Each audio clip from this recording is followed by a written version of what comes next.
Hello friends, നമ്മളിന്ന് ഉണ്ടാക്കാൻ പോകുന്നത് ടൊമാറ്റോ റൈസാണ്. അതിനുവേണ്ടി കുക്കർ അടുപ്പത്തേക്ക് വെച്ചു. വെള്ളം വറ്റി വന്നപ്പോൾ അതിലേക്ക് ഓയിൽ ഒഴിച്ചു. ഓയിൽ ചൂടായി വരുമ്പോൾ നമുക്കതിലേക്ക് ജീരകം ചേർത്ത് കൊടുക്കാം, പെരുംജീരകം. ഇതിലേക്ക് നമുക്ക് വേണമെങ്കിൽ സ്പൈസസ് എന്തെങ്കിലും ആഡ് ചെയ്യാം. ഞാനിപ്പോൾ ജീരകം മാത്രമേ ചേർക്കുന്നുള്ളൂ. അതൊന്ന് കൊട്ടി വരുമ്പോഴത്തേക്കിന് അതിലേക്ക് നമുക്ക് ചതച്ച് വെച്ചേക്കുന്ന ഇഞ്ചി, വെളുത്തുള്ളി, പച്ചമുളക് ആഡ് ചെയ്ത് കൊടുക്കാം.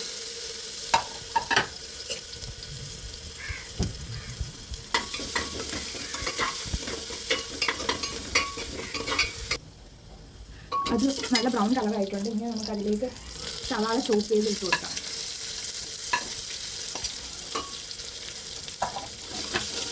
അത് ചെറിയൊരു സവാളയാണ് എടുത്തേക്കുന്നത്.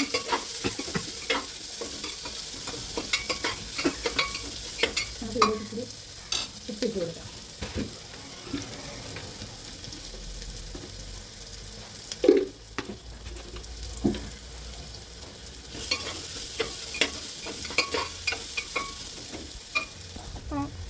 ഇനി അതിലേക്ക് കുറച്ച് കറിവേപ്പില ഇട്ട് കൊടുക്കാം. അത് നേരത്തെ ഇടേണ്ടതാണ്, ഞാൻ മറന്നുപോയി. ഇനി നമ്മൾ ഇതിലേക്ക് ബീൻസ് ഇട്ട് കൊടുക്കാം. കരിവേപ്പില ആദ്യം ഇടുന്നത് നല്ലതാണ്, ഞാൻ പിന്നെ മറന്നു പോയതുകൊണ്ടാണ് പിന്നീട് ഇട്ടത്.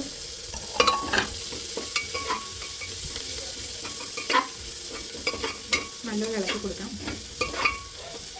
വെള്ളം വരണമെന്നില്ല, കാരണം നമ്മളിത് ഒരുവിധം വാടി വന്നിട്ടുണ്ട്. ഇതിലേക്ക് നമുക്കിനി പൊടികൾ ചേർത്ത് കൊടുക്കാം.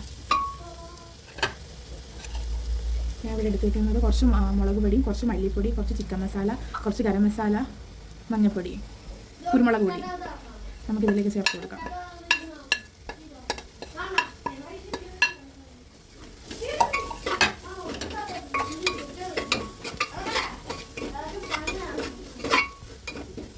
നന്നായിട്ട് ഇളക്കി കൊടുക്കാം. നല്ലൊരു മണം നമുക്ക് തുടങ്ങിയിട്ടുണ്ട്. ഇതിലേക്ക് നമുക്ക് കുറച്ച് മാഗി ക്യൂബ് ആഡ് ചെയ്ത് കൊടുക്കാം. നല്ലപോലെ പിച്ചിട്ട് കൊടുക്കാം. പിച്ചിട്ട് പൊടിച്ചിട്ട് കൊടുക്കാം.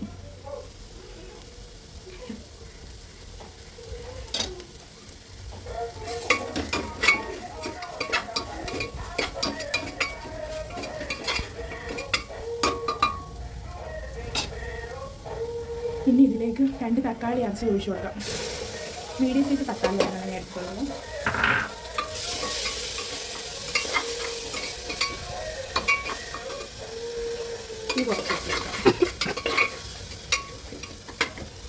ഒന്ന് ചൂടാവട്ടെ. ചൂടായി വരുമ്പോഴത്തേക്ക് നമുക്ക് അതിനകത്തോട്ട് ഇനി ഒരു നാരങ്ങയുടെ പകുതി അതിനകത്തേക്ക് ചേർത്ത് കൊടുക്കുകയാണ്.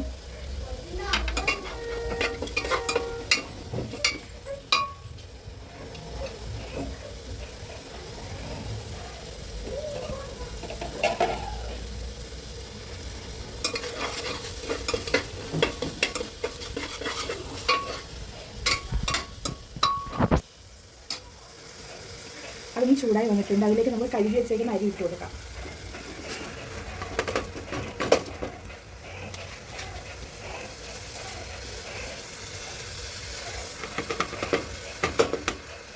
അരി ഇട്ട് കൊടുക്കാം. ഇനി നമുക്കൊന്ന് ഇളക്കി കൊടുക്കാം.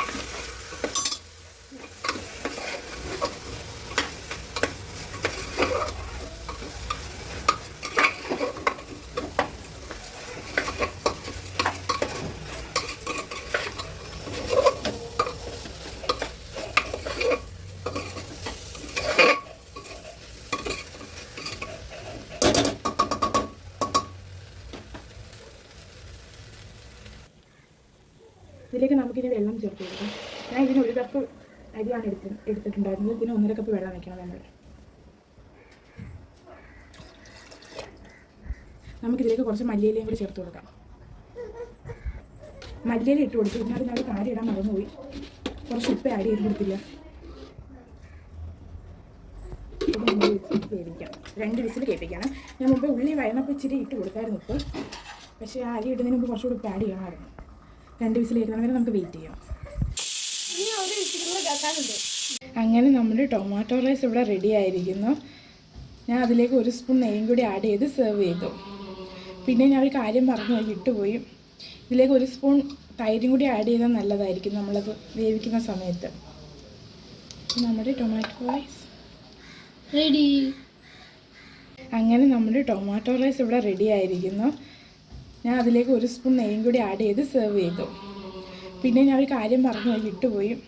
ഇതിലേക്ക് ഒരു സ്പൂൺ തൈരും കൂടി ആഡ് ചെയ്താൽ നല്ലതായിരിക്കും നമ്മളത് വേവിക്കുന്ന സമയത്ത്. നമ്മുടെ ടൊമാറ്റോ റൈസ് റെഡി.